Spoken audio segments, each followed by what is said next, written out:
بسم الله الرحمن الرحیم. هر شب از آسمان ستاره‌ای به زیر فرو میکشند. هر شب از آسمان ستاره‌ای به زیر فرو میکشند. باز آسمان غمبار غرق ستاره هاست. با سلام و درود فراوان خدمت شما بینندگان عزیز و همراه شبکه جهانی کلمه در سر تا سر دنیا. ضمن عرض تسلیت خدمت تک تک شما عزیزان، به ویژه مردم مظلوم بلوچستان و خانواده دکتر عبدالشکور کرد، ما برنامه خودمون رو آغاز میکنیم. نمیدونم، هر بار با خودم میگم از غم و اندوه سخن نگیم، از ناله ها سخن نگیم، از مظلومیت ها نگیم، اما گویا راهی دیگر جز فریاد باقی نمونده. باید پنجره ها رو باز کرد و فریاد کشید و نالید و گفت که ما در خشمیم و از عصبانیت میخروشیم. باید اعلان نمود که دیگر بس است. ظلم، ستم، فقر، جنایت، فساد، فحشا، کشتار، تبعیض دیگر بس است. ملت ما دیگر تحمل این همه ظلم و ستم رو نداره. اما چه میشه کرد؟ تقدیر این چنین رقم خورده که ستمگران به زندگی خودشون همچنان ادامه بدن و بر ملت‌های مظلوم دنیا ظلم و ستم روا بدارند. به ویژه جامعه اهل سنت ایران جامعه غمزده و مصیبت باری است که در 4 دهه عمر نظام جمهوری اسلامی جز ستم و فقر و ترور چی میشه گفت تجربه دیگری نداشته. با کوله باری از غم و اندوه. صبح وقتی که از خواب بلند شدم پیام شهادت عبدالشکور رو شنیدم. گویا که همین دیروز بود، زمانی که در کتابخونه خودم می نشستم کتاب فروشی و عبدالشکور دانشجوی دانشکده بهداشت و دندان پزشکی می اومد اونجا در کتاب فروشی، با هم گاهی صحبت می کردیم. اولین بار فکر کنم با آقای عبدالقادر ترشابی، با استاد ترشابی به کتاب فروشی اومد و اعلام کرد ایشون پسر مولانا عبدالستار کرد هست، امام جمعه سابق خاش، شخصیتی که جزء افرادی است که در قتل‌های زنجیره‌ای به طریق بیولوژیک به شهادت رسید.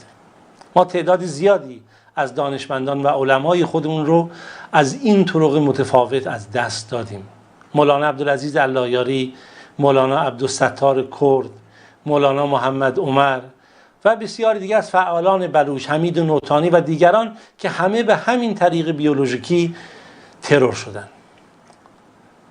ولی به مجرد شنیدن ترور عبدالشکور همین خاطرات برام زنده شد. نمیدونم، شاید 30 سال زندگی در بلوچستان با دانش آموزان سر کله زدن، در بخش‌های متعدد و شهرهای متعدد زندگی کردن، با طوایف متعدد سر و کار داشتن، لمس کردن مظلومیت و محرومیت و فقر و تنگ دستی مردم بلوچ و از همه بدتر استثمار و استهمار بیگانگان در این سرزمین قلبم رو دوباره فشرد. دیگه واقعا تاب و توانی برای گریه کردن باقی نمونده. اشک‌های ملت ما خشک شده. سخن زیاده، سعی میکنم سخن نگم. من در برنامه امشب یک مهمان بیشتر دعوت نکردیم، البته ایشون برای اولین بار هست به گمان من در برنامه من شرکت میکنه. آقای ناصر بولیده هست، سخنگوی حزب مردم بلوچستان و ایشون خب فعالیت‌های دیگری در مورد ملیت‌های بدون کرسی در کنگره امریکا یا بالاخره سازمان ملل و جاهای دیگر هم دارن. دارای فعالیت طولانی از دوستان و همرزمان یعقوب مهرنهاد، اولین وبلاگ نویس ایرانی که مظلومانه اعدام شد هست. بیزاریم سخن رو به ایشون میسپاریم و بعد از صحبت ما با آقای بولیده تحلیلی بر سخنان هفته پیش مولانا عبدالحمید خواهیم داشت در نماز جمعه. سخنانی بسیار حیاتی که تمامی رسانه ها از چپ و راست و بالا و پایین و سلطنت طلب و غیر سلطنت طلب و همه چشم بر اون بستند. همه کسانی که مظلومیت اهل سنت رو میخوان تداوم پیدا کنه، همچنان که قبل از انقلاب بود، در این دوران انقلاب باشه و بعدش هم ادامه پیدا کنه، نمیخوان صدای ما رو بشنون. اما به فضل الله رب العالمین این فرصتی رو که خداوند در رسانه کلمه و فضاهای اجتماعی برای ما قرار داده، ما تلاش خواهیم کرد که این صداها رو به همه جا برسونیم به امید روزی که ملت‌ها بیدار بشن. خب سخن کافیه. سلام بر شما آقای بولیده عزیز.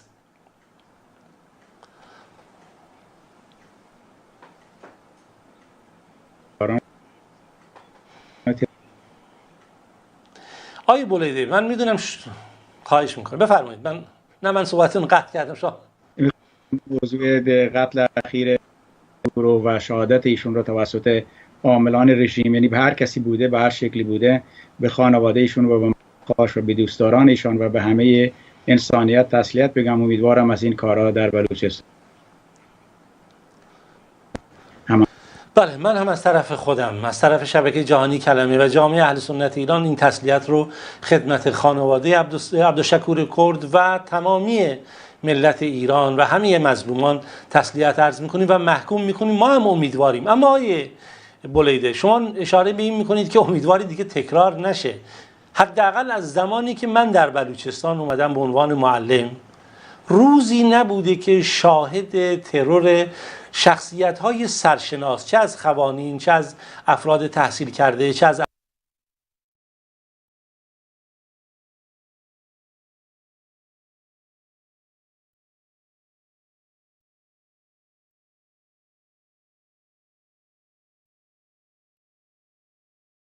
افراد مذهبی ما نباشیم به طرق متفاوت.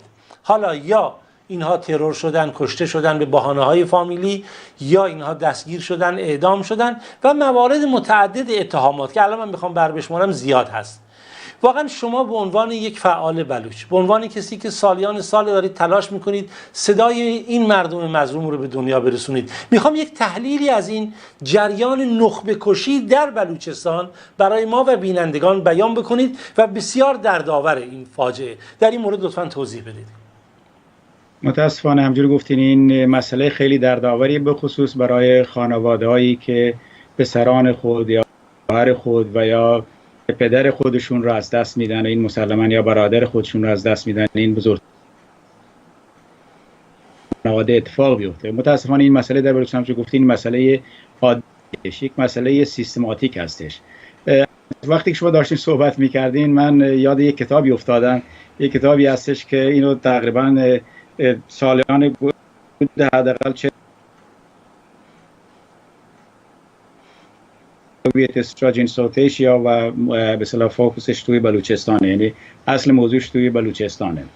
این در اون کتاب هم به جز از اون کتاب‌های دیگه که هستن، دقیقاً این کتاب می‌نویسه که دو تا دولت پاکستان و ایران که جانشین انگلیس در بلوچستان شدن، این هر دو تا دولت در واقع سیاست بیانداز و حکومت بکن و ضعیف نگه داشتن جامعه بلوچستان رو ادامه دادن به همون شکل. این در واقع این سیاست رو به ارث بردن، چون اگرچه ایران شاید قبل از انگلیس به یک شکلی وجود داشت، پاکستان به وجود و روش زندگی رو از یه سیاستی یاد گرفتن که سیاست استعماری، همونطور که شما گفتین سیاست میخواستن ادامه بدن. این سیاست هم مشخصا وقتی که بخوای یک جامعه رو ضعیف نگه داری و نمیخوای که اون رشد بکنه، سعی بکنی فیزیکی زندگی بکنن. به جز از ناامنی اقتصادی که در بلوچستان هستش، به جز ناامنی فرهنگی که در بلوچستان هستش، این ناامنی فیزیکی این یه مسئله بوده که از قبل هم در بلوچستان وجود داشته. قبلا هم در صحبتامون صحبت می‌کردیم وقتی قاجار مثلا در منطقه بیرجن چه جنایتایی کردن. بازم برخی از نویسنده‌های ایرانی همون زمان، مثلا آقای کرمانی که در رابطه با کرمان و نوشته و بلوچستان هم یادآوری کرده، اونم می‌نویسه که ما با کرمانی‌ها باید در مقابل همسایه بلوچمون گریه بکنیم با وضعیت، چون وقتی که لشکریان قاجار به بلوچستان اومدن کشتار وسیع در واقع انجام دادن، کشتاری که در برخی از شهرهای بلوچستان مرد و یا پسر جوان نموند و حتی دخترای جوان رو هم به بردگی بردن. و این سیاستی که امروز جمهوری اسلامی ایران اون رو به یک شکلی به اصطلاح تشدید کرده و سازماندهی کرده. وقتی که من دانش آموز بودم در چابهار، میبخشید حرف من طولانی شد، خواهش می‌کنم با توجه به وضعیتی که اونجا هستش، یک بسیجی یکی از این اعضای سپاه پاسداران که همکاری میکرد به یک کشته شده بود. یکی چه سالی دانش آموز بودید آقای بولیده اون زمان در چابهار؟ سال اول دبیرستان بودم اون موقع. دانش تاریخش بیادتون هست؟ تقریبا 59 60 بود. همون سالهایی که من معلم بودم اونجا ابتدا. بله بفرمایید. آره دیگه. بعد ما رو بردن اونجا، اون یکی از این آخونده اومده بود، حالا اسمش یادم نیست ولی خب دقیقاً یادمه، گفت که ما فعلا در جنگ ایران و عراق هستیم، از اونجا خیالمون راحت بشه تکلیف این مردم اینجا رو روشن میکنیم. و واقعا این کارو کردن. وقتی که جنگ تمام شد، حملاتی که در بلوچستان شد از زمان رفسنجانی و حاکمیتی که مثلا در واقع بیشتر در اون موقع بیشتر از خان رفسنجانی بود، در مناطقی مثل نصرت آباد، در مناطق اطراف زایدان کشتار وسیعی از طوایف بلوچ کردن، به خصوص اشکال داشته و شما خودتون هم خب این چیز جدیدی نیست. هم اکنون تعداد عبدالله بزرگزاده سرشناسترینشون هسته، به دلیل اینکه مخالفتی با رژیم تفاوتی دیگری، بلکه یک فاجعه اجتماعی رو و یک تجاوزی رو که ننگاور برای همه انسان مجلسان در شهر رعایت کرده و از این موضوع آمده از مجرای قانونی رفته به جلوی به اصطلاح یکی از مقامات دولتی، گفتن آقا این کارا رو تکرار نشن و امنیت برای زنان ایجاد بشه.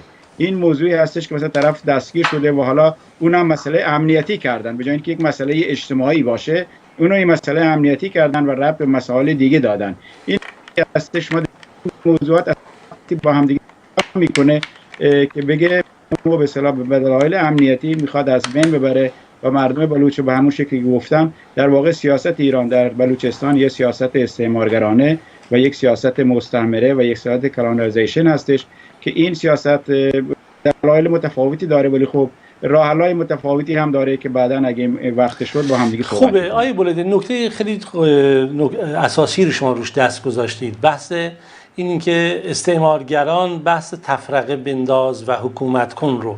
البته من یک وجه تفاوتی در نگاه کلمات با شما دارم. استعمار وقتی وارد یک سرزمین میشه بالاخره تکنولوژی آبادانی رو برای بهره‌وری از اون سرزمین به ارمغان میاره و آثار اون رو ما امروز در شرق میبینیم، در پاکستان، هندوستان، در مالزی، در اندونزی و در سایر کشورهایی که استعمار حضور داشته. یعنی وقتی که میره اون سرزمین رو نابود نکرده، ویران نکرده. ممکنه ساختارها تغییر بکنن، جمعیت‌ها تغییر بکنن، ولی اینهایی که استثمار میکنن و مردم رو استعمار میکنن، زیرساخت‌های تمام اقتصادی، اخلاقی، اجتماعی، فرهنگی یک سرزمین رو از بین میبرن. یعنی اگر استعمار انگلیس به نوعی مثلا خط آهن رو آورد به هندوستان و پاکستان و قسمتی از بلوچستان ایران، اینها دیگه نابود کردن این سرزمین رو، کشاورزی رو، اقتصاد رو. من قبل از اینکه به بحث این تفرقه بنداز حکومت کن روش تکیه بکنم، چرا که واقعا در بلوچستان به ویژه این نکته خیلی اساسیه.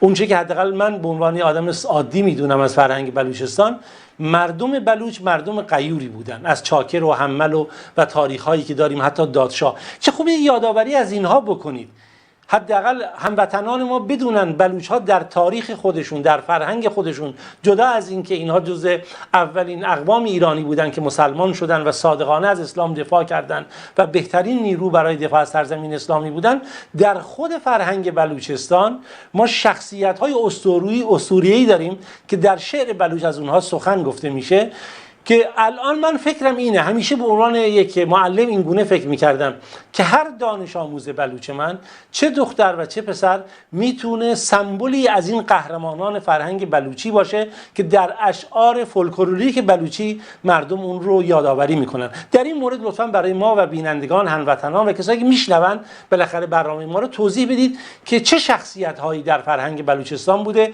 و اصلا اسطوره سازی آیا واقعا خیالیه یا واقعی؟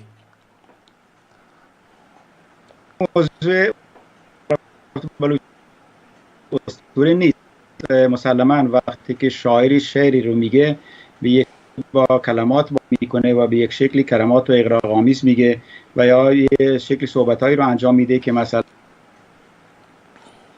داستان پردازی یا استوری تلینگ به انگلیسیش بهش میگن، که به خاطره مردم بمونه. این موضوعی هستش که همه باید توجه بکنن، ولی در کل اینه که در واقع باید گفت که شاعرای بلوچ از لحاظ تاریخی بزرگترین قهرمان جامعه بلوچستان هستند. اینا در واقع اون چیزی که ما میگیم بلوچ از لحاظ فرهنگی و از لحاظ روش و زندگی، چون اساساً بلوچی یک روش زندگی بوده تا یک مسئله نژادی یا یک مسئله بلوچی خیلی مشخصی تعیین کردن. کسایی که اشعار بلوچی رو مطالعه کردن، خود من خوب در این رابطه خیلی علاقمند بودم و هستم و حتی اشعار بلوچی رو از چاکر و بهرام و تهانی و شیمرید و حمل و بالانچ و ماشاءالله رو که بعدا هم گفتن، خیلی از اینا رو حفظ کرده بودم و همیشه هم میخونم اینا رو و روشون هم کار کردم. میبینیم مسئله اینه که خیلی بعدن که تاریخ شفاهی داشتن مثل ملت بلوچ، از این اشعار تاریخ خودشون، فرهنگ خودشون و روش زندگی خودشون رو پیدا کردن.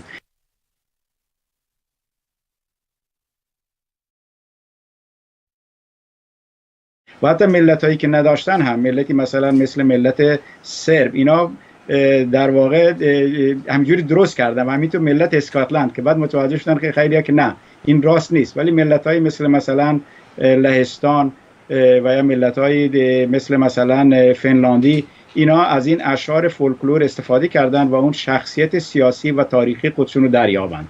و ما در بلوچستان هم خوشبختانه تاریخ اشعار حالا مثلا 100 سال پیش بوده، اینا 400 500 سال یا اون هم سروده شدن و افرادی به میاد می‌بینیم که مثلا قهرمانان بلوچ که در اون اشعار هستن، خب مثلا رو به عنوان سروک رهبر بلوچ و یا اون رئیس قبایل بلوچ معرفی میکنن که بعد با اختلافی که بهرام میفته، ولی شخصا که مثلا اختلافی بیفته حمله بکنن. بلوچی هم هستش مثلا شیخ سردار مثلا حالا هستش که ما مثلا شاکر بلوچ سردار به اصطلاح لاشاری بوده، اون سپهسالار یعنی فرمانده کل نیروهای نظامی بلوچستان بوده. به این شکل اینا تقسیم قدرت کردن و در این اشعار باید اینو هم توجه بکنید. یک چیز خیلی مهمیه که از فرهنگ بلوچ مثل زن، قدرت زن رو نشون میده. هانی که چاکر عاشقش میشه، نامزد قبلیش رو اونو ول میکنه، حالا جاش اینجا نیست، ولی وقتی که چاکر به اون ازدواج میکنه بر اساس اون وضعیتی که اونجا هستن، خب چاکر سروک جامعه بوده، واقعیت داره واقعیت نداره و اینو میخوان مطرح که یک زن بلوچ اونقدر قدرت داره وقتی که شوهرش چاکر هم باشه، با اتاق اون و یا تخت چاکر به اون دست بلند نمیکنه اونو بزنه بکنه. هم یک جا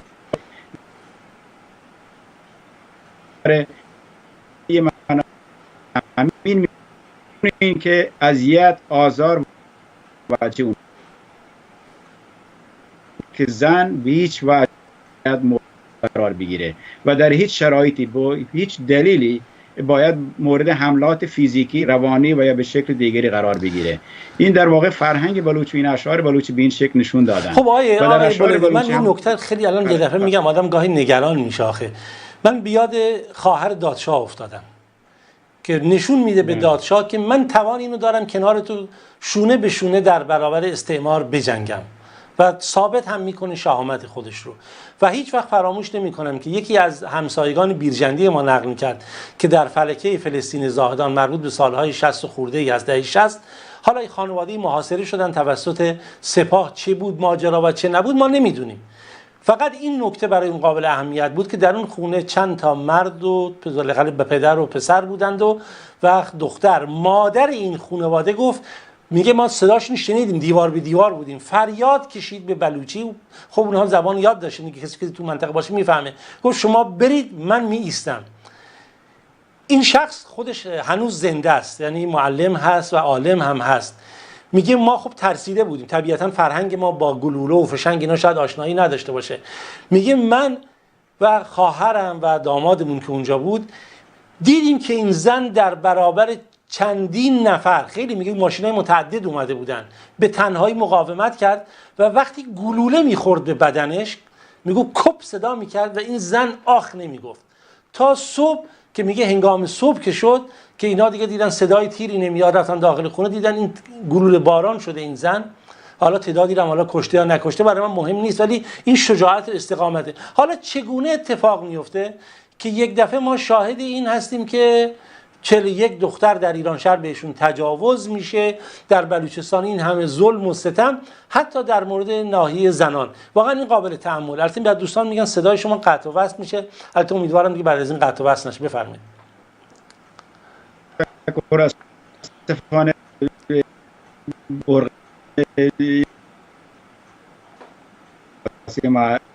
محلی یادداشت نوشته بود وقتی که اون در رابطه با بنت میگه که قبلا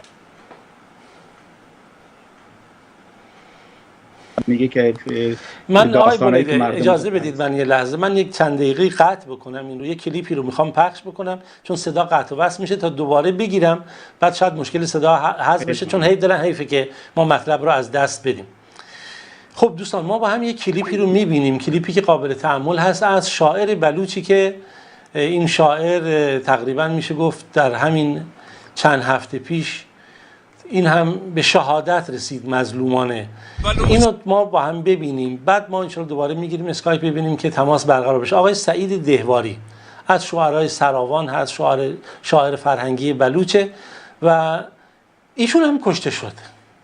کی کشت کی نکشت، تو بودی من نبودم، این بود اون نبود، آخرم هیچی به هیچی و قابل تأمله و فراوان. من شاید صحبت های استاد ترشابی رو گوش میکردم و خاطرات ما از ابتدای ترورهایی که در بلوچستان رخ داده، حتی حاجی حیدر براهویی، حاجی خدانظر براهویی، حاجی تاج محمد گمشاسبی، فراوان افرادی کشته شدن، حاجی شریف گمشاسبی و بسیاری علمای اهل سنت که یکی پس از دیگری ترور شدن و به عناوین مختلف کشته شدن. ما این شعر رو با هم بشنویم در این فرصت کوتاه، تو دوباره بگیرم شاید مشکل صدا برطرف شده باشه. ما بلوچیم پرمدائیم می دوار روح سرند، زند و مرکین چوک حمال چه همک مردان سرند.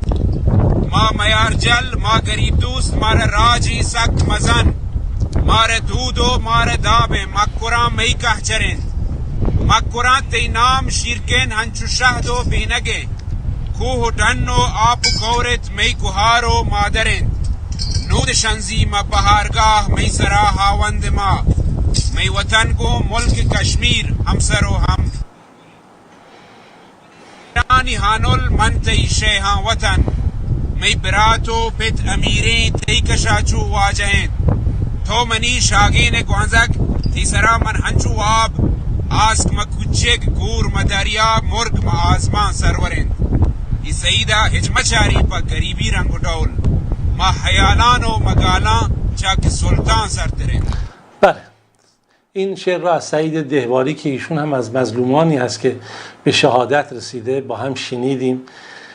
قابل تأمله. خب ایشون در شعر اونجا داره در فخر و مسئله تعریف بلوچستان اشاره میکنه، یادآوری میکنه که این بلوچستان مادر منه، این بلوچستان قوم منه، بلوچستان سرزمین منه، این بلوچستان از کشمیر برای من برتره. همه اینها اشاره به این فرهنگ داره. حالا این شاعر بلوچ باید کشته بشه، چرا؟ توسط چه کسانی؟ این یک مصیبته. هیچ وقت شعر مولی عبدالله روانبود یادم نمیره، هرچند من بلوچ نیستم ممکنه شعر رو اشتباه بخونم.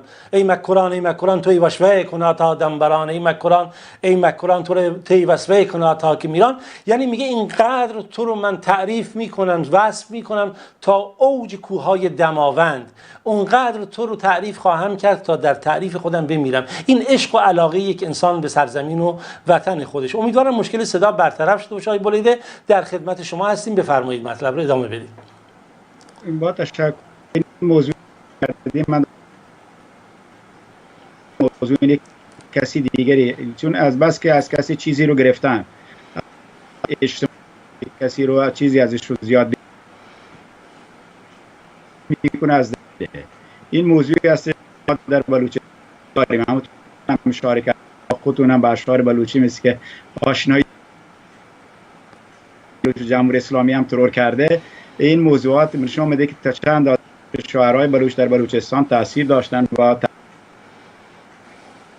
کرد و این موضوع رو باید به این شکل دید که فعلا وقتی که جامعه‌ای که از فرهنگ خودش، از تاریخ خودش بیگانه بشه، اون جامعه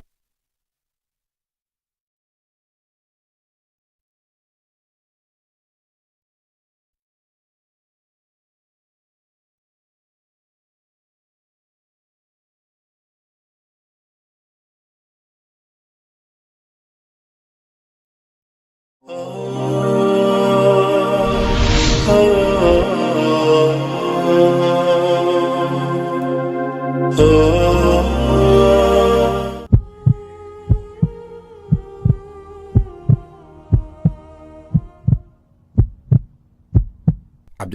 کرد از چهره‌های برجسته حوزوی و دانشگاهی اهل سنت امروز صبح در شهرستان خاش ترور شد. عبدالشکور کرد فرزند مرحوم مولانا عبدالستار کرد، امام جمعه سابق شهرستان خاش و مؤسس و بنیانگذار حوزه علمیه شهرستان خاش بود. وی علاوه بر تحصیلات حوزه و دانشگاه در زمینه دندانپزشکی نیز تحصیلات داشت. ایشان حسابدار و مشاور حوزه علمیه مخزن العلوم شهرستان خاش بودند. این استاد حوزه و دانشگاه عالمی وارسته و دندانپزشکی فروتن بود. ایشان اهل مطالعه در علوم مختلف، عضو هیئت امنای مسجد جامع خاش و نیز ورزشکاری با اخلاق در رشته بدنسازی بودند. در مسائل اجتماعی سیاسی از معتمدین مؤثری بود که با علمای سرشناس دوستی و ارتباط نزدیک داشتند.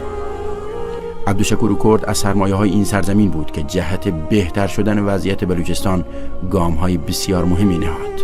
ادب و متانت، فریختگی و اصالت و البته غیرت و ایمان از ویژگی‌های شاخصیشان بود. کسانی که دست به چنین جنایت‌هایی می‌زنند و شخصیت‌های نخبه روشنفکر معتمد و متحد جامعه را مورد هدف قرار می‌دهند، افراد جنایتکاری هستند که تاکنون تجربه ثابت نموده است که به طور مستقیم یا غیر مستقیم از وزارت اطلاعات یا اطلاعات سپاه اسلحه دریافت می‌کنند و برای انجام این کارها تشویق شده و مورد حمایت نیز قرار می‌گیرند. پیش از این سردار تاج محمد گمشاد زهی و حاج حیدر براهویی و شخصیت‌های زیادی به شکل‌های مختلف ترور شدند. تمام این اقدامات در راستای تضعیف اهل سنت و نابود کردن ملت بلوچ صورت می‌گیرد. این اولین ترور نیست و شواهد نیز نشان می‌دهد آخرین ترور نخواهد بود.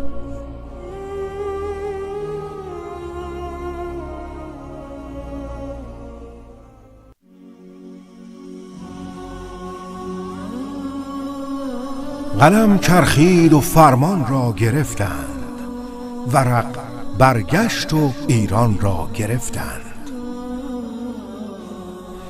به تیتر شاه رفت اطلاعات توجه کرده کیهان را گرفتند.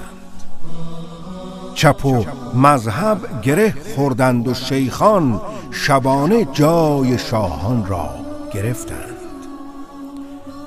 همه از حجره ها بیرون خزیدند، به سرعت سقف و ایوان را گرفتند.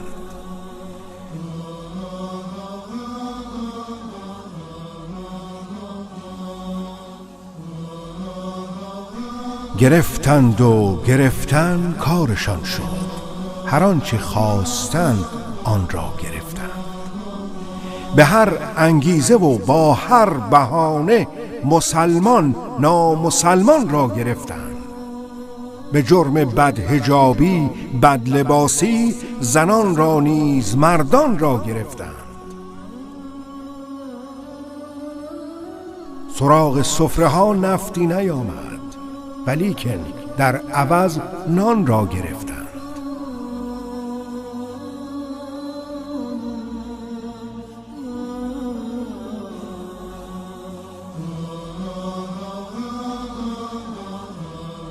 یکی نان خواست بردندش به زندان، از آن بیچاره دندان را گرفتند.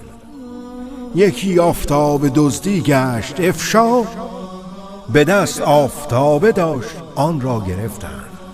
یکی خان بود از حیث چپاول، دوتا مستخدم خان را گرفتند. فلان ملا مخالف داشت بسیار، مخالف های ایشان را گرفتند. بده مژده به دزدان خزانه، که شاکی های آنان را گرفتند. چو شد در آستان قدس دزدی، گداهای خراسان را گرفتند. به جرم اختلاس شرکت نفت برادرهای دربان را گرفتند.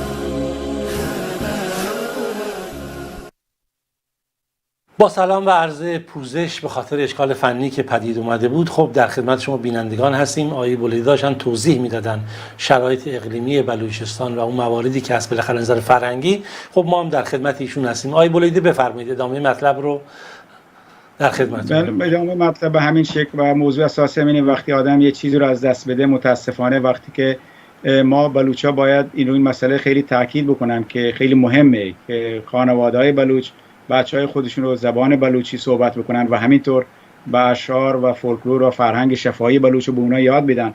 چون تو گفتم در این فرهنگ خیلی دانش هستش و خیلی به اصطلاح به اون چیزی که ویزدام به انگلیسیش بهش میگن، یعنی به شکلی که آدم با تعقل کار بکنه، در این اشعار هستش. برخلاف آن چیزی که خیلی تبلیغ میکنن در این اشعار، اون چیزی که میگن ضد جنگ، این اشعار نشان میده که اثرات جنگ خیلی بده.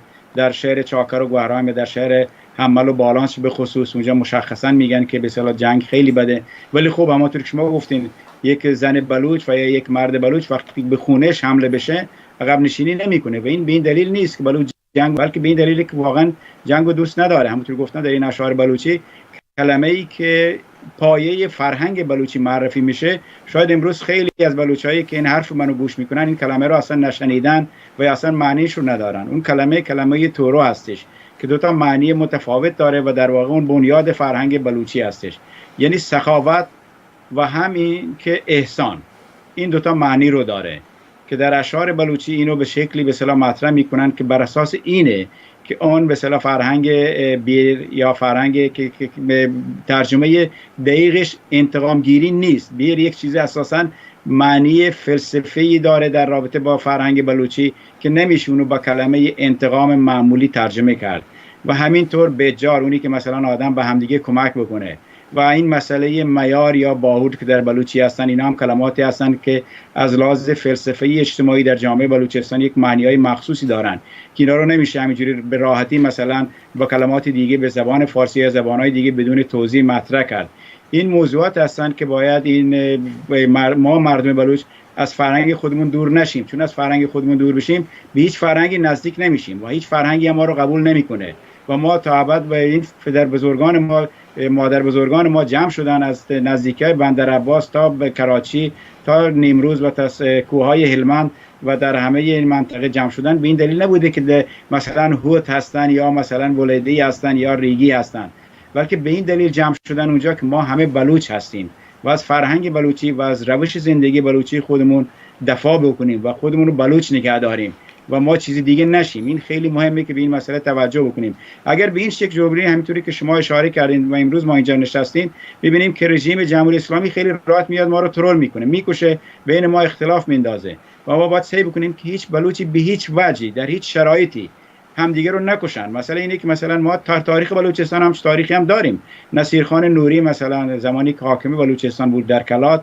شخصیت بزرگواری بود و شخصیت لیبرالی هم بود و به همون شکل هم خیلی معتقد به مذهب خودش، به اسلام بود و از اونم خیلی دفاع میکرد و همینطور در مقابل مثلا وقتی که سیکا حمله کردن به مناطق مسلم نشین رفت اونجا و به همین شکل به اصطلاح در مشهد از مردم افغانستان هم دفاع کرد و در خاطراتش هم هست که اونم این خلاف مسئله براش خیلی مهم بوده، این مسئله بلوچی، زبان بلوچی. وقتی که ازش پرسید عبدالی شاه افغانستان که بلوچستان کجاست، گفت از کلات تا جایی که مردم بلوچی صحبت کنن. مسلماً اونم منظورش تنها زبان بلوچی نبود بلکه زبان براوی بود، زبان جدگالی بود و زبان سرایکی بود، زبانایی که در بلوچستان صحبت می‌شدن.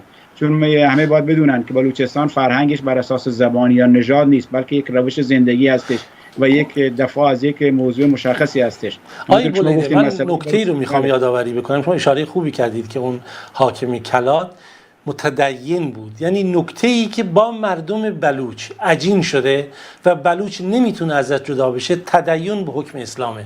گویا که اصلا اسلام از زمانی که وارد این سرزمین شده آب و رگ و ریشه و ایمان زندگی مردم شده و ما کنار همین نخبه گاوال کشته شدن می‌بینیم تعداد کثیری از علما کشته شدن. و یه نکته جالبی رو براتون بگم آقای بولیدی، با توجه به ارتباطاتی که من از گذشته در داخل ایران در جامعه اهل سنت ایران داشتم و همکنون داریم، بلوچ ها جزو نوادر اقوام اهل سنت ایران هستند که تمام اقوام رو در آغوش گرفتن. یعنی شما وقتی میایین تو بلوچستان، کردی، ترکمنی، بلوچی، حتی شیعه یزدی هستی، بیرجندی هستی، از شهر دیگه میای، حتی سیستانی ها رو چطوری جا دادن. یک احسانی، یک محبتی، یک حمایتی نسبت به همه دارن.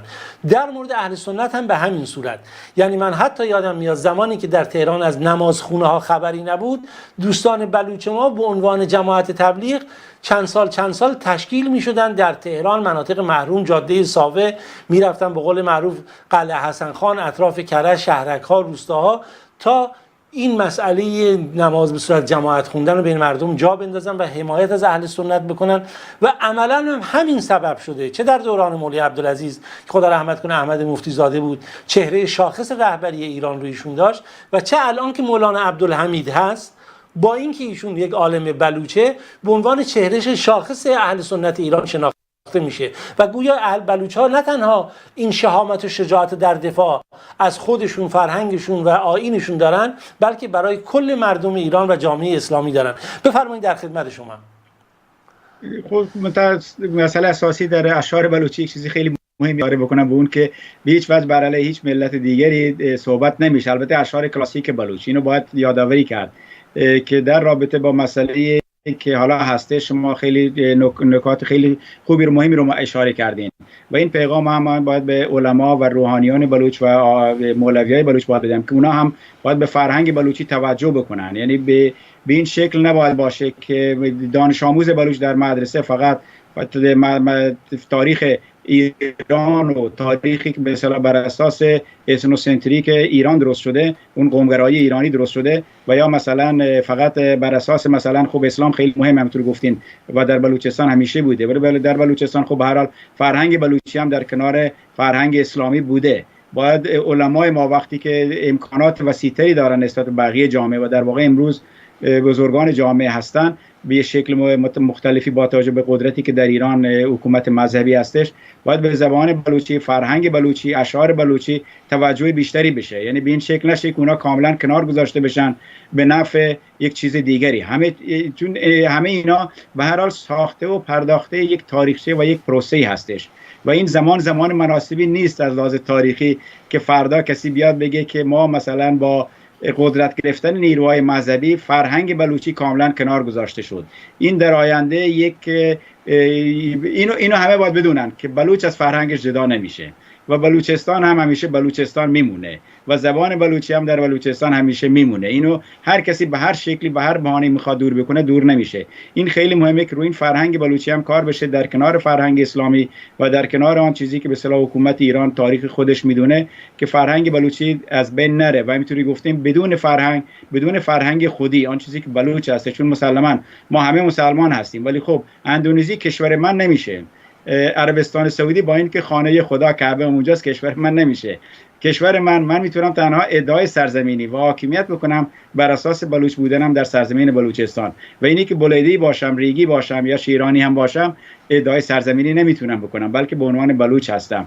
این موضوع رو باید علمای بلوچستان با توجه به وضعیتی که در بلوچستان هستش باید این نکته رو، البته من خیلی رو میشنوم، خیلی از علمای ما همین امروز یکی رو گوش کردم حرفایی که در رابطه با بلوچستان زده بود، خیلی قدردان آدم باید باشه. باید حتی این عبدالشکور، دکتر عبدالشکور کرد، فرزند مولانا عبدالستار کرد که امام جمهوری سابق باشه که هر دو به شهادت رسیدن، ایشون در تمام این دورانی که من بیاد دارم از زمانی که باهاش آشنا شدم، ضمن اینکه با حوزه علمیه، با فعالیت‌های مذهبی همراه بود، با دوستان ما در بخش‌های فرهنگی و ملی بلوچ و حتی جنبش‌های مدنی هم همراه بود. یعنی من همیشه ایشون رو می‌دیدم در گروه‌های قومی، گروه‌های فرهنگی، در همه ابعاد ایشون همراه بود. یعنی الان بلوچستان واقعا این چنین هست. ولی یک سوال اینجا مطرحه که چون وقتمون محدوده، می‌خوام به مباحث دیگه هم بپردازم.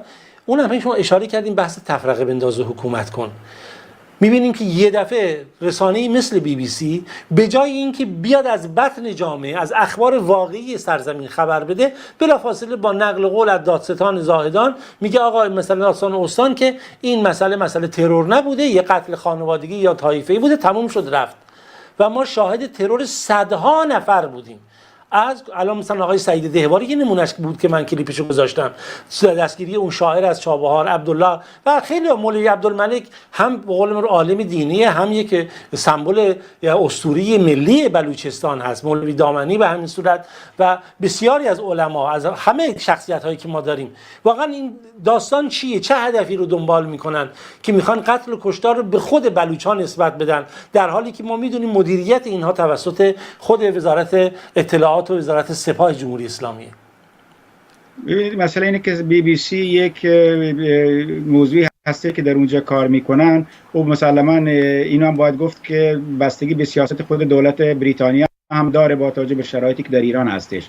چون بریتانیا خب ایران شاید خیلی اینجا هم ناسیونالیست ایرانی هستن در تلویزیون کلمه، ولی اینو باید توجه کرد که سیستمی که در ایران هستش، من جغرافی ایران کاری ندارم، تلویزیون کلمه ما ناسیونالیست نداریم در ایران هستش، تلویزیون BBC میگم آی بولیده پرداخته بریتانیا، آی بولیده میگم تو پرداخته بریتانیا از رضا شاه کبیرش تا خمینی ولایت فقیه و هم اکنون هم این آقای روحانی و اینا. خب سیاست مشخصا یک، ببین سیاست انگلیس در اون منطقه به این شکل بوده که یک اقلیتی رو بر یک اکثریتی حاکم بکنه که تا در اون جوامع تنش باشه و این یه سیاستی که در رابطه بلوچستان جلو میبرن. مشخصا به این شکل هستش که وقتی که BBC کسایی که در BBC امروز کار میکنن، بولیده شما گفتید تلویزیون کلمه ناسیونالیست فارسی، فکر کنم منظورتون تلویزیون BBC بود، ناسیونالیست فارسی. بله میبخشید تلویزیون BBC مشخصا از شما و از همه دست در کارات کلمه معذرت میخوام. منظورم اینه که منظورم در کلمه شاید کسایی مثلا ناسیونالیست ایرانی باشن، ولی در BBC خب اونا شوونیست هستن، فرق میکنه به شکلی. اونا مثلا فکر میکنن که از اون دستگاه جمهوری اسلامی ایران که بر اساس این بوده که بلوچستان و مسئلهش رو امنیتی نگاه بکنن و بلوچستان رو به همون شکل BBC رفتار میکنه که دستگاه جمهوری اسلامی ایران رفتار میکنه و یا به رژیم محمد رضا شاه پهلوی رفتار میکرد. مثلا رادیوی صدای آمریکا هم تا به اندازه خیلی زیادی به همین شکل رفتار میکنه با مسئله بلوچستان. اینو کنار میگذارن، چیزی که ما ندیدیم. چون مثلا اینو از لحاظ تاریخی باید بگم، بازم خب آدم از چیزای تاریخی رو باید یادآوری بکنه. کسینجر وقتی که به پاکستان رفت ازش پرسیدن شما در رابطه بلوچستان چه فکر میکنید، میگفت اگه بلوچستان یک چک هم به من بزنه به صورت من عکس العمل نشون نمیدم. میگفت که I do not react even if it slap my face. این وضعیتی هستش که جامعه کلی ایران داره، نه تنها BBC، جامعه حقوق بشری ایران و احزاب و سیاسی ایران و همه بقیه این مسئله رو دارن، چون اونا همه با رژیم جمهوری اسلامی هماهنگ هستن که سرکوبی جامعه بلوچستان به نفع ایرانه. چون موضوعی که در بلوچستان هست از تاریخی باید بگم، بلوچستان از زمان انوشیروان تا زمانی که حالا حکومت خامنه‌ای و روحانی هستش، بلوچا هیچ موقع نخواستن در حاشیه قدرت باشن. بلوچ به عنوان شخصیتش نمیتونه در حاشیه قدرت باشه. بازم باید به وصیت‌نامه نصیرخان نوری توجه کرد. اون در وصیت‌نامه‌اش به بچه‌هاش میگه که از یه بلوچ بالاتر نشین اگه میخوای پادشاهیشو بکنی. اگه میخوای پادشاهیشو بکنی با اون هم به اصطلاح در روی یک به اصطلاح همون تگرد بلوچی یا هرچی به اصطلاح قالیچه یا هرچی با اون همزان و همنشین بشو و اگه از اون بالاتر نشستی حتما تو رو میزنه، چون بلوچ کسی رو بالاتر از خودش نمیدونه. اینو باید همه توجه بکنن. دولت ایران هم اینو میدونه که این شخصیت قوی بلوچ به هیچ وجه مهار نمیشه توسط جمهوری اسلامی ایران و یا حکومت ایران یا هر حکومتی که بعداً هم بیاد. باید اینو توجه بکنن و اینو من به غربی‌ها میگم که ما بلوچ‌ها از لحاظ تاریخی نشون دادیم که در بلوچستان به جز از ما بلوچ‌ها از لحاظ تاریخی هم فقط کسی که تنها در بلوچستان تونسته امنیت درست بکنه بازم نصیرخان نوری بوده که در تاریخ هستش که میگن وقتی که در حکومت اون بلوچان با همدیگه نمی‌جنگیدن، همدیگه رو نمی‌کشتن، اگر هم قرار بود با همدیگه بجنگن پشتش استفاده می‌کردن تا کسی کشته نشه.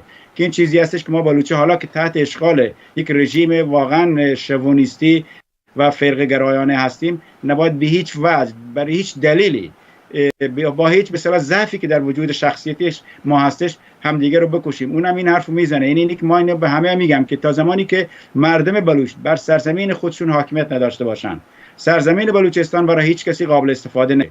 اون پرتغالی باشه، بریتانیا باشه، ایران باشه و یا امروز پاکستان باشه، باید همه اینا توجه بکنن که مردم بلوچستان رام مهار هیچ کسی نمیشن. مردم بلوچستان برای دستیابی به حاکمیت و به حقوقشون و آن چیزی که سرزمین بلوچستان هستش روی این مسئله کم نمیان. اینو باید یادآوری بکنم که بلوچستان یک واحد جغرافیایی هم هستش، یک واحد فرهنگی جغرافیایی هست که واحد نژادی، زبانی یا مذهبی نیستش.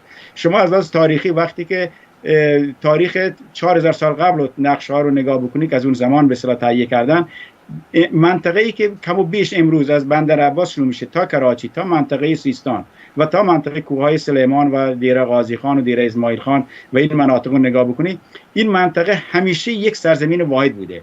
حالا اسمشو مکا گذاشتن، اسمشو گدروشیا گذاشتن، اسمشو توران گذاشتن، اسمشو مکران گذاشتن، اسمشو سیستان گذاشتن، هر اسمی که گذاشتن این یک واحد جغرافیایی بوده. خب این واحد جغرافیایی مطلبی شما باز کردید که انشالله بعد ما از نظر فرهنگی واقعا روش کار بکنیم، قابل تحمله و از همه مهمتر اشاره بر این که بلوچ زیر بار ظلم نمیره و هرگز ظلم رو نخواهد پذیرفت، ولی باید از تفرقه و برادرکشی پرهیز کنن و نگذارن که ابزار کسانی بشن که میخوان این سرزمین نابود بشه.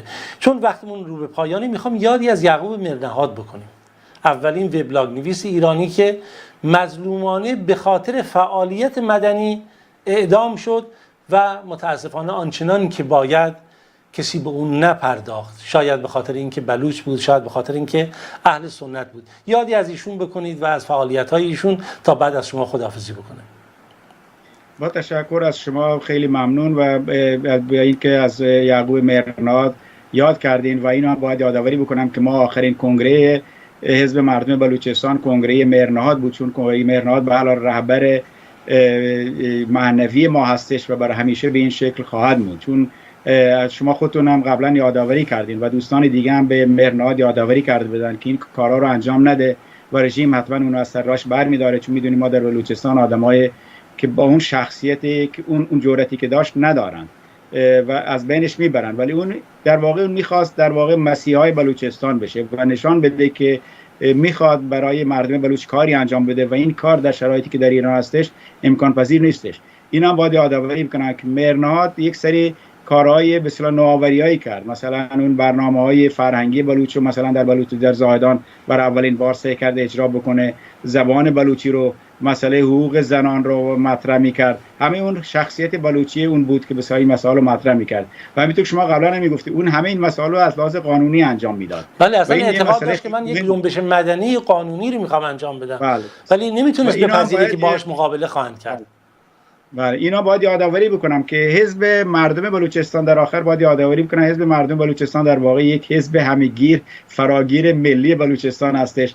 همونطوری که در تظاهرات‌های ما می‌بینن، ما عکس‌های همه شخصیت‌های بلوچستان ها از مولوی عبدالملک تا نسخی ریگی و یعقوب مرنهاد و یا بقیه رو داریم، چون ما به مسئله ما اینه که ما یک حزب ملی هستیم و یک حزب ایدئولوژیک نیستیم و یک حزب ملی برای آزادی ملت خودش و حاکمیت ملت خودش و دستیابی به حقوق اون مبارزه میکنه و این یه موضوعی هستش که اولین نوشته‌هایی که ما داشتیم ما به اصطلاح این موضوع رو مطرح کردیم که رهبران مذهبی بلوچستان و رژیم ترور میکنه و این به اصطلاح یک بخشی از وضعیتی هستش که رژیم میخواد ناامنی سیاسی فرهنگی در بخش گروه‌های مذهبی بلوچستان هم به وجود بیاره و این موضوعی بوده که برای ما خیلی مهم بوده و ما یادآوری باید بکنم که مثلا وقتی که مولوی نقشبندی و بقیه دوستانشون رو در راسک دستگیر کردن، ما شخصا قبل از اینکه تظاهرات هم بشه ما با BBC اینا تماس گرفتم، چیزی شما قبلا گفتید، من بهشون گفتم در چیزی که ما شنیدیم در اون منطقه احتمالاً تظاهرات بشه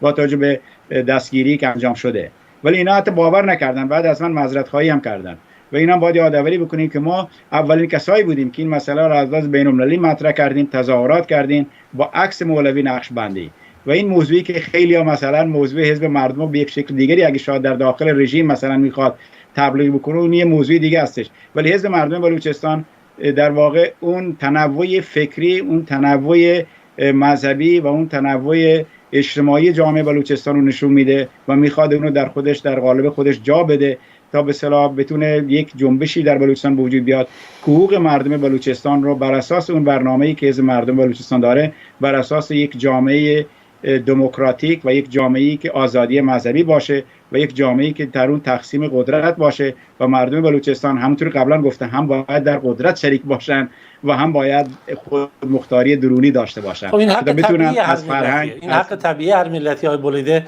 و ما امیدواریم که ایران ما از این قدرت متمرکز و از این استبداد نجات پیدا کنه. من سپاسگزارم از شما و امیدوارم که مردم بلوچ ما و مردم ایران ما بدونن همه در کنار هم میتونن به پیروزی برسن، هیچ کس جداگانه راهی رو به جایی نخواهد برد. از شما خداحافظی میکنم آقای بولیده، بینندگان با من همراه باشید. خداحافظ شما آقای بولیده. خواهش میکنم. خب بینندگان عزیز، مطالبی رو آقای بولیده مطرح کردن در مورد بلوچستان خب قابل اهمیته و واقعا هر کدوم در جای خودش میشه بهش واقعا پرداخت، چرا که این نکته اساسی که وجود داره، هیچ ملتی نباید از ملتی دیگه پایین‌تر باشه، ضعیفتر باشه، ناتوانتر باشه. باید حقوق ملت‌ها رعایت بشه. اگر حقوق ملت‌ها رعایت نشد، به اونها ظلم شد، به اونها ستم شد، واقعا شرایط بدی رو برای یک سرزمین میتونه به بار بیاره. دوستان اگه میشه من این صدای مولانا محی الدین، نکن بحث ما چون بحث دکتر عبدالشکور کرد بود یا ترشابی، مظلومیتی که به راحتی نمیشه از کنارش گذشت. گفتم وقتی غم بلوچستان میگیم یعنی غم تمام ایران. به ویژه من اعتقاد شخصی خودم این هست که بلوچ ها این صلاحیت رو دارند که واقعا کل ایران رو تحت پوشش محبت خودشون، احسان خودشون قرار بدن، به شرطی که بهشون ظلم نشه. وقتی دارم میگم بحث جماعت دعوت و تبلیغ و دوستان بلوچ ما، مولوی عبدالحمید براهوی و دیگران سالهایی در تهران وارد فعالیت شدن، در حاشیه‌های شهر تهران برای دعوت مردم به نماز و ذکر و بالاخره شرکت در حلقات مسجد در همون خونه ها که هیچ کس فکر نمی کرده. و همین هموطنان بلوچ ما برای احیای فکر دینی مردم ما در لباس جماعت دعوت تبلیغ در هر لباسی همه جا رفتن. مولانا گرگیش از کجاست؟ در شمال استان کشور، آزاد شهر، از بلوچستانه. مولانا محی الدین، مولانا عبدالملک. البته ما همه ملت ایران با هم هستیم، ولی چون یاد عبدالشکور کرد افتادم، یاد خاطراتش افتادم، مظلومیت این بنده خدا که واقعا آزارش به کسی نرسیده بود جز اینکه میخواست در سرزمین خودش ساده خدمت کنه، زندگی بکنه، اما مظلومانه به شهادت میرسه. مولانا محی الدین پیام تسلیتی فرستادن، با هم پیام تسلیت مولانا محی الدین رو میشنویم تا بعد ان شاءالله مطالبی رو خدمتتون ارائه بدم. بسم الله الرحمن الرحیم. انا لله و انا الیه راجعون. سلام و عرض ادب و احترام دارم به پیشگاه ملت بزرگوار و شهید پرور و مصیبت زده و غم زده اهل سنت ایران، بالاخص مردم علم دوست، مردم متدین بلوچستان و شهرستان خاش. شهادت این مرد بزرگ و این عالم و پزشک و دانشمند را به محضر تمامی ملت اسلام و خانواده بزرگوار و غمدیده این شهید عزیز تسلیت عرض نموده. خداوند متعال این مرد را و این شخصیت را با انبیاء و مرسلین و اولیاء خیش محشور بگرداند. بله برادران اسلام، خواهران و برادران، با نقشه شوم و توطئه‌های خبیثانه دشمنان اسلام و اهل سنت و بلوچ، امروز یکی دیگر از بهترین فرزندان خودمون را از دست دادیم. از خدای عزوجل امیدواریم که این شهید عزیز و گرامی ما را با انبیاء و مرسلین و صالحین محشور بگرداند. یقین به خداوند عزوجل دیر یا زود دشمنان شما را روسیا خواهد نمود و ریشه‌کن. ظالمین در طول حیات اقتدار خودشون بزرگترین ظلم را، جنایت را و خیانت را در حق شما روا داشتند. خداوند متعال ناظر است بر اونها و ما. الله متعال قبور شهدای ما را با رحمت خویش گلباران بفرماید و به خانواده هایی که در سوگ نشستند و در غم فرزندان خویش به همه اونها صبر و اجر و پاداش عنایت بفرماید. من باز شهادت این مرد عزیز را، این فرزند دانشمند را، این انسان صالح را و این انسان مصلح را به تمام انسانهای با وجدان، انسانهای غیور، انسانهای متدین، انسانهای آزاده تسلیت عرض نموده. خدا جناب شهید بزرگوار ما را که مولانا عبدالستار مرحوم باشند و پدر گرامی این شهید بزرگوار که به طور مشکوک مولانا به شهادت رسیدند، خداوند مولانا را غریق رحمت خویش بفرماید و به همه شهدای مظلوم ما خداوند متعال علو درجات عنایت فرماید و قبور رفتگان و گذشتگان ما را با رحمتهای خویش گلباران بفرماید و همه ما را مورد عفو و بخشش و عنایت خویش قرار دهد. هوشیار باشید ملت بلوچستان و ملت اهل سنت، بیدار باشید و دشمن شناس باشید. بله، اینها همیشه افراد از میان این جامعه ما گلچین نموده و اونها را به شهادت میرسانند، اما این ملت بزرگی است، ملتی است که ثمرات دارد و خودش برکات دارد و کسانی دارد انشالله که حمایت از مظلوم خواهند نمود و خدمت به امت اسلام و علم و دانش خواهند نمود. خدا همه رو در پناه قدرت خیش حفظ و نگهداری فرماید و السلام علیکم و رحمت الله تعالی و برکاته. برادر شما محی الدین. خب، پیام مولانا محی الدین رو شنیدیم. حالا واقعا داستان این تأسف و این ترورها و این نخبه کشی ها اول هم نیست و آخر هم نخواهد بود، بلکه اینها به دقت نگاه کردن، شناسایی میکنن در هر شهری و هر منطقی یا حتی هر روستایی عناصری رو که بتونن مؤثر باشن یا مؤثر هستن شکار میکنن. اینا پیروان حسن صباح هستند، اون داعی اسماعیلیه که اون هم همین کار کرد. به تاریخ نگاه بکنید چگونه عمل کرد. چند روز پیش بود که فکر میکنم آقای روح الله زم گفتش که اینها تیم عملیاتی برای ترور به بلوچستان فرستادن که گویا حالا چه شرایطی پیش اومد، اون پهبادشون سقوط کرد در مدرسه در زاهدان، اما ما شاهد یک سری کشتارها در زاهدان شدیم که بی سر صدا صورت گرفت و صداش هم در نیامد و الان شاهد ترور عبدالشکور هستیم و چه بسا توسط همین نقشه های شیطانی اینها بتونن کارهای خطرناکتری رو در بین مردم به اجرا بذارن. ولی داستان چی بوده؟ نگاه کنید، من نکته رو اشاره کردم، قلوب در این نکردم. بلوچستان این صلاحیت رو داره که کنار سایر علمای اهل سنت ایران رهبری اهل سنت رو هدایت بکنه. همایش ختم بخاری اینو نشون داده.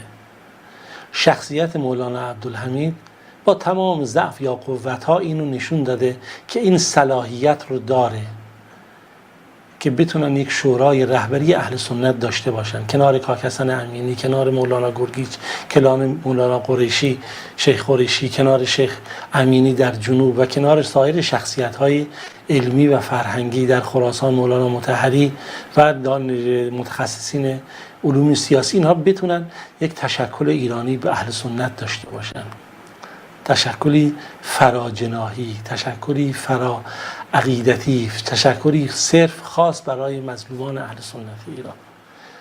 اما نمیذارن. گفتم دیگه ترور مولانا احمد ناروی شما نگاه کنید چگونه ایشون باید ترور بشه. از سال 72 مسئله مسجد شیخ فیض بایکوت مونده، کشتار مردم مسجد بایکوت مونده. آقای دهباشی گفتگویی با مولانا عبدالحمید داشت، علیرغم محظوریت هایی که ایشون داشت و بالاخره شرایطی که شاید برای ایشون وجود داشت، در اونجا مولوی عبدالحمید اشاره به شهادت مسجد شیخ ویس کرد و این شکافی که پدید اومده و بحث کشتار مردم در مسجد مکی، بحث مسجد اهل سنت، اینا همه مواردی بود که باید بهش پرداخته میشد. من میخوام مواردی رو اشاره بکنم، حالا انشالله با همین میان برنامه میبینیم، بعد از این میان برنامه انشالله به اون اشاره خواهیم کرد.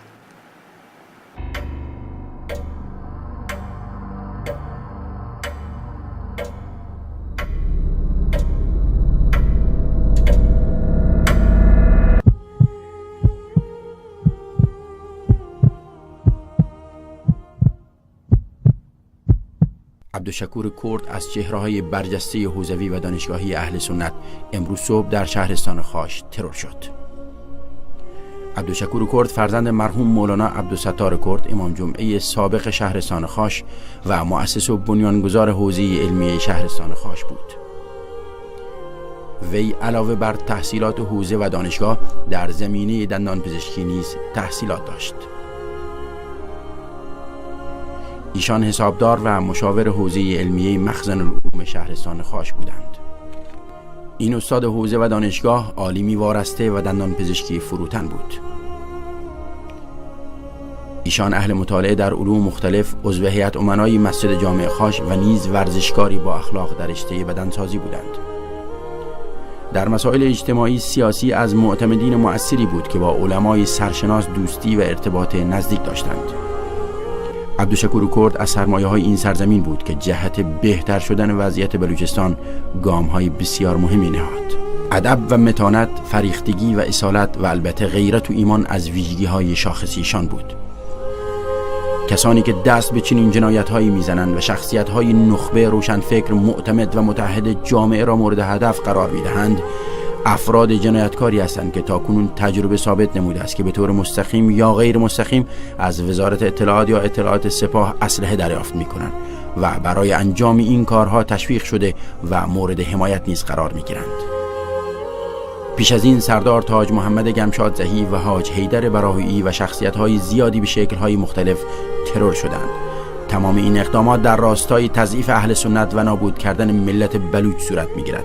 این اولین ترور نیست و شواهد نیز نشان می‌دهد آخرین ترور نخواهد بود.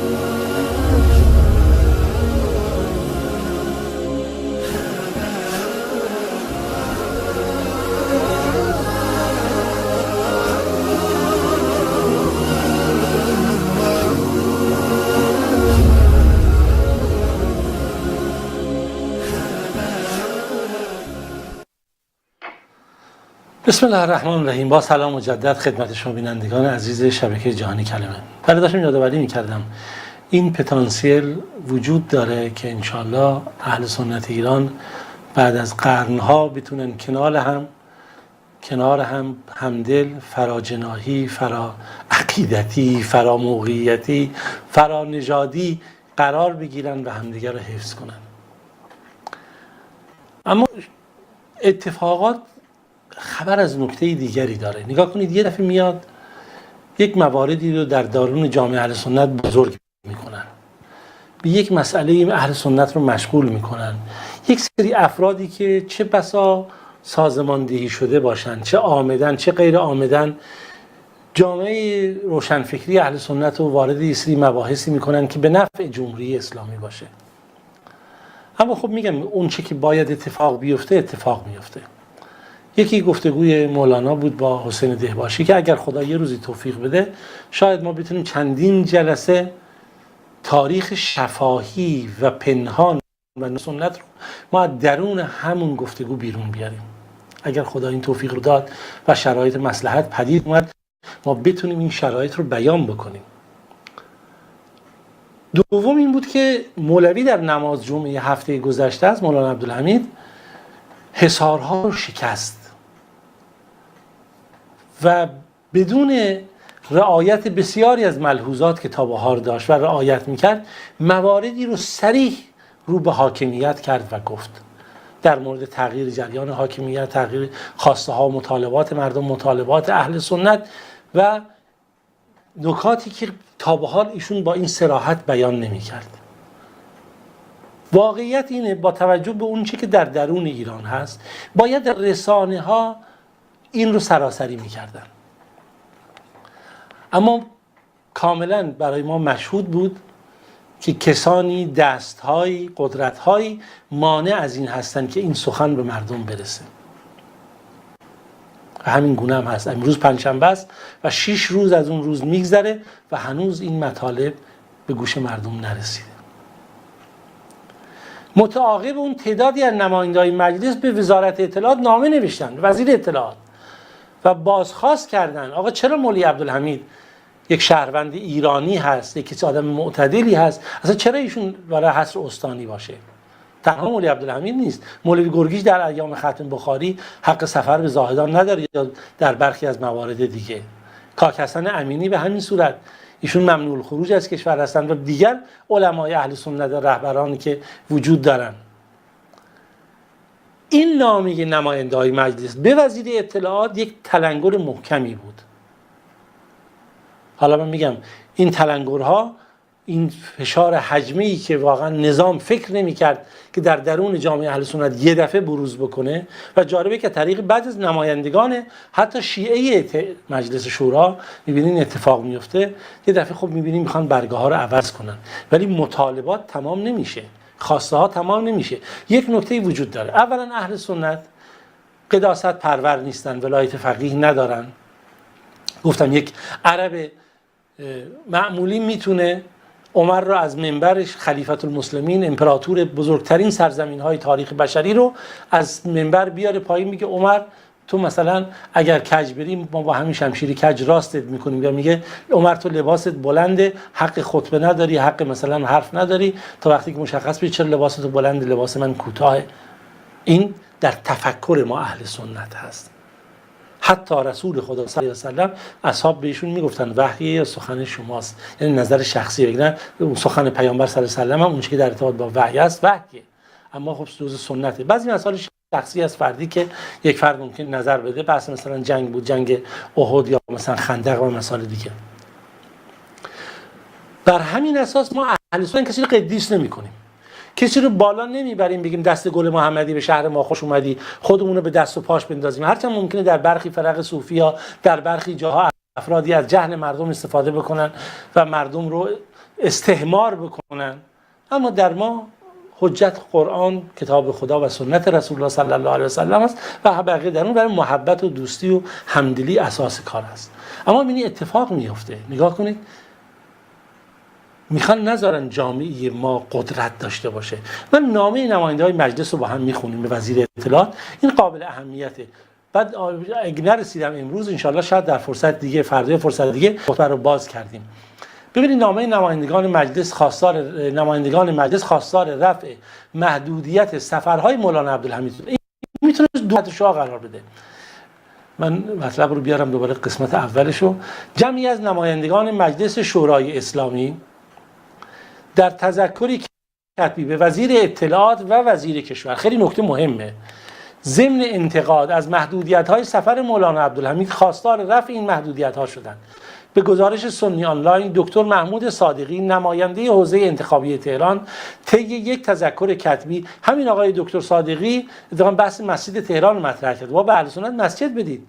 طی یک تذکر کتبی که به امضای 18 نماینده دیگر نیز رسیده است، با اشاره به تهدیدات بیگانگان، ببینید اینا متوجه شدن که باید دل اهل سنت به دست بیارید دیگه، تا کی، و تاکید بر اهمیت تقویت همبستگی ملی، ایجاد محدودیت برای سفرهای مولانا عبدالحمید از سوی مراجع امنیتی را عجیب و تعصب برانگیز دانستند. واقعا جای تأمل داره.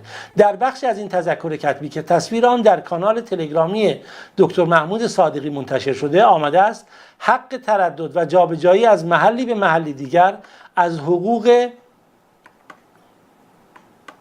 اساسی و بدیهی هر فرد و ایجاد محدودیت در آن برخلاف قانون اساسی است.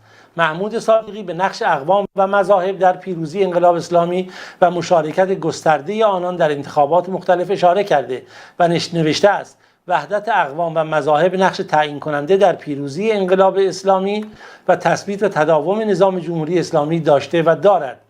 پیروان مذاهب اسلامی همواره در عرصه‌های مختلف خدمتگزاری و دفاع از دستاوردهای انقلاب از جمله حضور و مشارکت گسترده در انتخابات مختلف پیشتاز بودند. در این تذکر کتبی که دکتر سید محمود علوی وزیر اطلاعات و دکتر رحمان فضلی وزیر کشور مخاطب آن تصریح شده است تصمیم مراجع امنیتی در برقراری محدودیت تردد و مسافرت برای یکی از رهبران خدوم و شریف اهل سنت جناب مولوی عبدالحمید بسیار عجیب و تأسف برانگیز است. در پایان تذکر مذکور به وعده دولت تدبیر و امید مبنی بر تحقق حقوق شهروندی و تأثیر آن در پیروزی این دولت در انتخابات اشاره و از دولت مردان خواسته شده است که ضمن اجتناب از تصمیمات و اقدامات تنش‌زا و مغایر با وحدت ملی محدودیت‌های برقرار شده برای شخصیت ملی جمله محدودیت تردد مولانا عبدالحمید را در اسرع وقت مرتفع سازند. اسامی نمایندگان که امضا کردند دکتر محمود صادقی نماینده تهران، غلامعلی جعفرزاده ایمن آبادی نماینده مردم رشت، محمد رضا بادامچی نماینده مردم تهران، اینجا خب این نمایندگان شیعه هستند، سید حمیده زرآبادی نماینده مردم قزوین، سهیلا جلودارزاده نماینده مردم تهران، جهانبخش محبینیا نماینده مردم میاندوآب، علی نوبخت نماینده مردم تهران. خب تا اینجا نمایندگان شیعه ایران بودند. علی میار محمدی نماینده مردم زاهدان، خب ایشون نماینده مردم زاهدان هست، اهل سنت. عبدالغفور ایران نژاد نماینده مردم چابهار، ایشون نماینده چابهار اهل سنت. سید مصطفی ذوالقدر نماینده مردم میناب، حالا من دقیقا نمیدونم ایشون اهل سنت هست یا نیست. حسین هاشمی تختی نماینده مردم بدن عباس، مسعود رضایی نماینده مردم شیراز، مصطفی کواکبیان نماینده مردم تهران، نماینده مردم پاکدشت، علی محمد مرادی نماینده مردم قروه دهگلان، احمد همتی نماینده مردم سمنان، مهدی شهر و سرخه، عبدالرضا هاشمزایی نماینده مردم تهران، غلامرضا حیدری نماینده مردم تهران، علی مرادی نماینده مردم تهران. نمیدونم بقیه نماینده‌های اهل سنت چرا اصلا اونها اسامی اونها اینجا نیست. اصلا حق مال اونها بود که نماینده‌های اهل سنت وارد میدون بشن و این موارد رو اشاره بکنن. چرا نماینده اهل سنت در این حضور ندارن در این نامه؟ به جز دو نفر که حداقل من میشناختم، بقیه کجان؟ علتش چیه؟ اون زمان انتخابات به دست و پای علما و مردم میافتن ما میخوایم به اهل سنت خدمت کنیم، اینجا نیستن. فراکسیون اهل سنت کجاست؟ بگذاریم اونها هر کسی خودش میدونه اعمال خودش. اما این نکته اهمیت داشت از نظر سیاسی، از نظر جهانی، اما روش کار نشد. این مظلومیت همین جامعه اهل سنت ایرانه. مظلومیت ملتی هست که صداش شنیده نشده، مظلومیت ملتی هست که نمیخوان صداش شنیده بشه، مظلومیت ملتی هست که حقوقش رو میخوان پایمال بکنن. با هم ببینیم، نگاه کنید این نامه رو، امضاها رو اینجا که آقای صادقی گذاشته نماینده تهران، این امضاهای افراد هست و اسامی افراد نماینده ها اون 19 نفر، و این هم متن نامه‌ای که آقای صادقی اونجا تذکر کتبی نمایندگان مسئولان اجرایی کشور آورده. این اتفاقات یک نکته‌ای رو میخواد به ما یادآوری کنه که ما باید همه کنار هم باشیم، با هم باشیم، برای هم باشیم. حالا تا فرصتی که باقی مونده، یه روبی که هست، تکه‌هایی از سخنرانی مولانا، از اعتراض مولانا را از دقیقه 20 ایشون 40 دقیقه صحبت کرده، 41 دقیقه در نماز جمعه هفته قبل، 20 دقیقه مردم رو یادآوری به خدا کرد و اشاره میکنه تا شما خدا رو ترک کردید، پاکی رو ترک کردید، صداقت رو ترک کردید، همه چی رو از دست میدید. مردمی که رو به غیر خدا میارن، مردمی که رو به لذت‌ها و شهوت‌ها و گناه‌ها و معصیت‌ها میارن، این مردم لیاقت آزادی ندارن، لیاقت برابری ندارن. ایشون یادآوری میکنه برگردیم رو به خدا بیاریم، برگردیم توبه کنیم. بعد در 20 دقیقه دوم دقیقاً مواردی رو اشاره میکنن که با هم تکایی رو میشنویم. حالا هرچی توضیح دادم ان شاءالله بعد بقیهش برای فرصت دیگه لینکش در یوتیوب هست و قطعا شبکه جهانی کلمه هم پخش کرده و پخش خواهد کرد مطلب رو.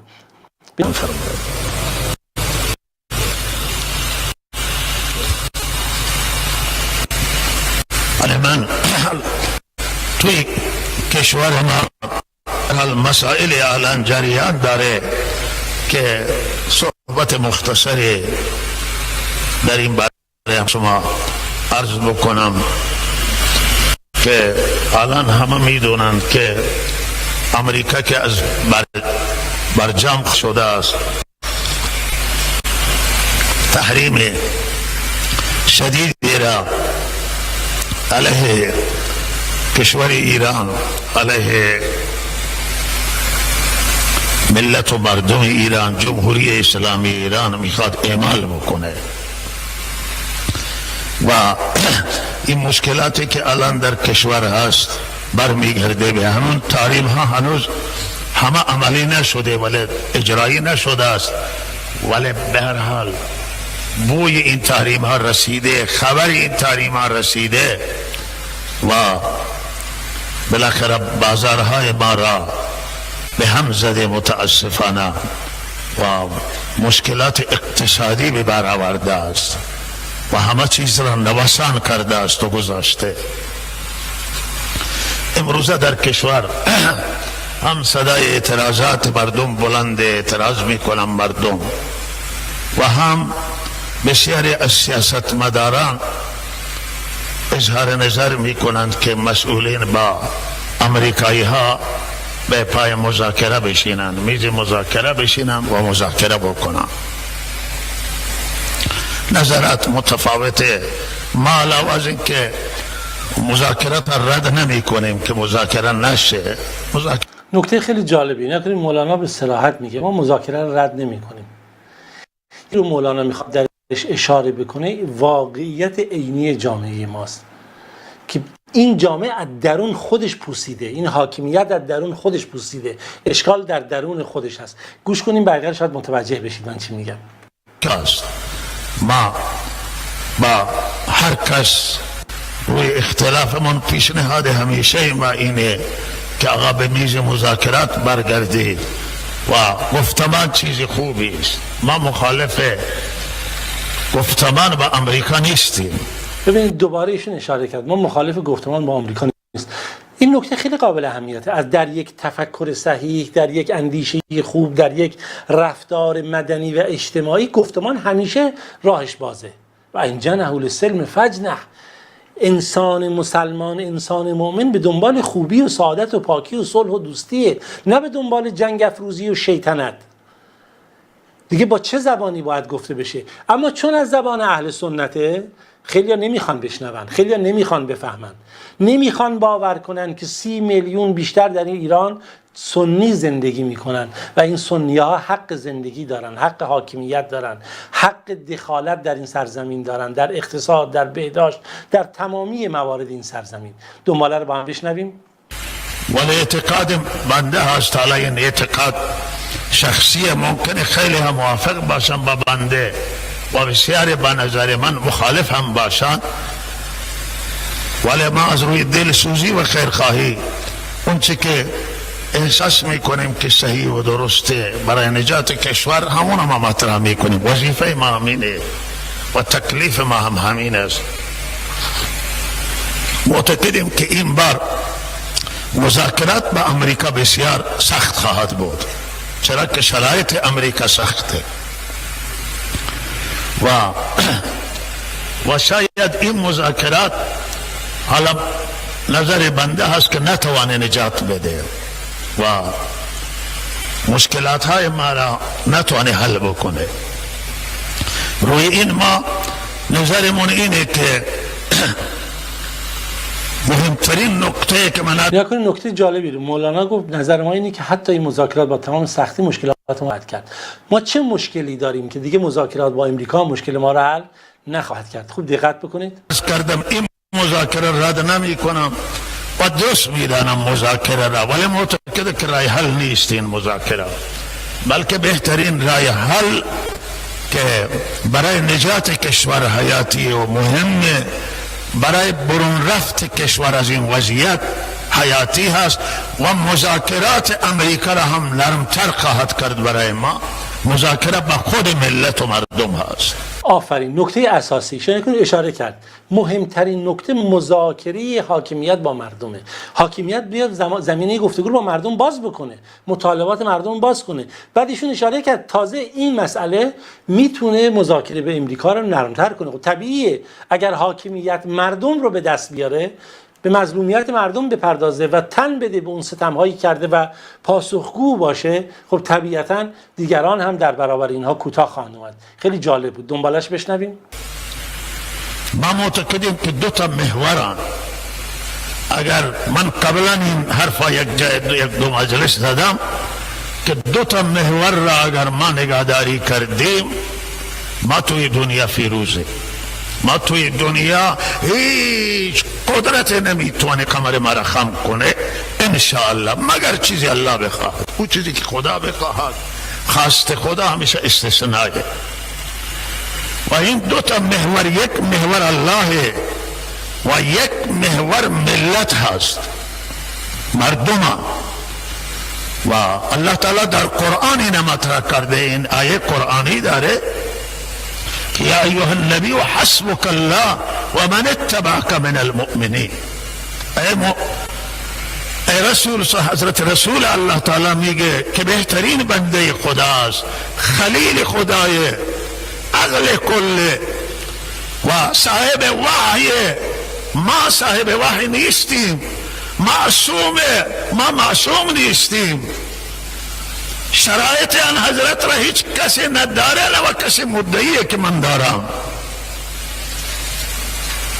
جایگاه آن حضرت خاص آن حضرت هست، ولی الله می فرماید که ای رسول صلی الله علیه وسلم شما را خدا کافیه و ملت شما را کافیه.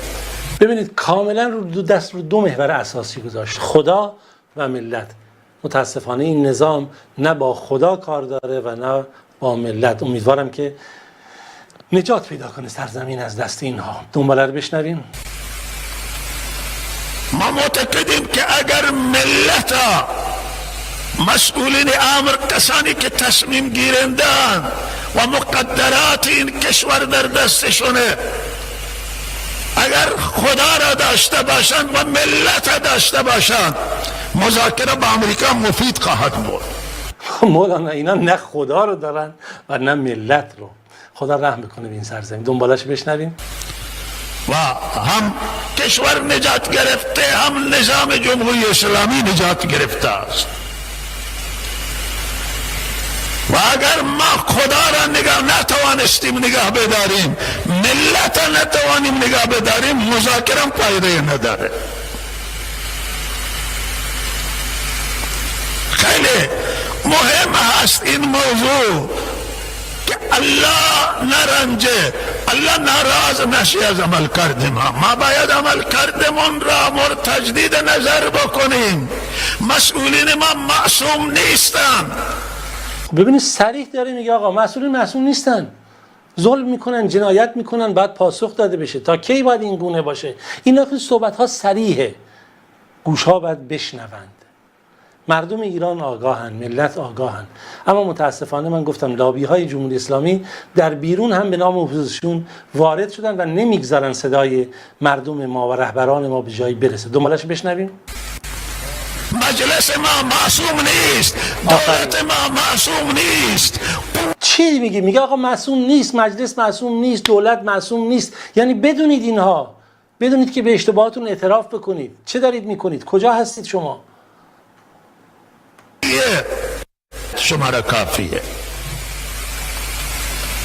ما معتقدیم که اگر ملت مسئولین امر، کسانی که تصمیم گیرندن و مقدرات این کشور در دستشونه، اگر خدا را داشته باشند و ملت را داشته باشند، مذاکره با امریکا مفید خواهد بود.